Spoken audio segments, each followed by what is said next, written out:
Le grand problème qu'on a aujourd'hui dans notre jeunesse, c'est qu'ils ne pensent jamais aux conséquences des péchés. Et je m'adresse ici à nos petits frères, collégiens, lycéens. Écoutez attentivement ce que j'ai à vous dire, s'il vous plaît.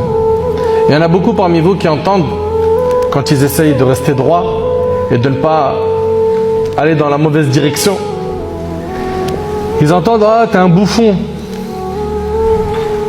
Vas-y, laisse tomber, c'est même pas un mec, c'est une fille. Qu'est-ce que tu lui demandes de sortir le soir? C'est très bien, lui. C'est la prison, Alcatraz.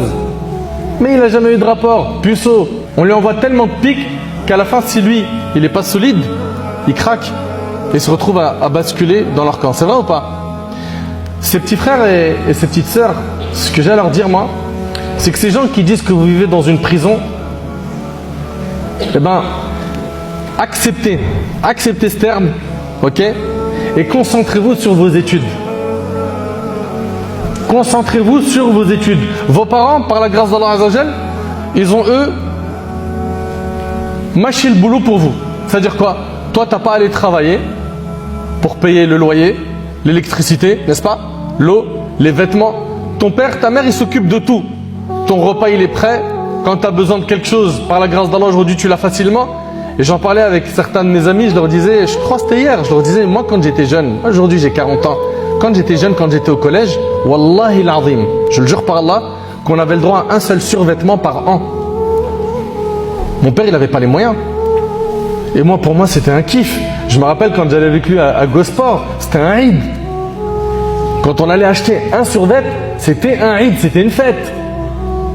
Un par an.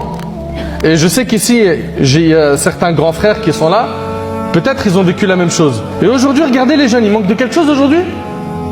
Ils manquent de rien. Papa, il me faut un pull. Dans la semaine, il l'a.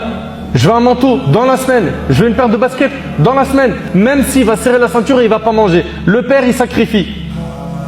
La mère, elle sacrifie. Et en retour, qu'est-ce qu'on vous demande? Réussissez vos études. Et acceptez d'être dans cette prison entre guillemets de laquelle on vous parle, et rendez-vous plus tard, dans 5 ans, toi qui as 15 ans par exemple, ou dans 10 ans, ok?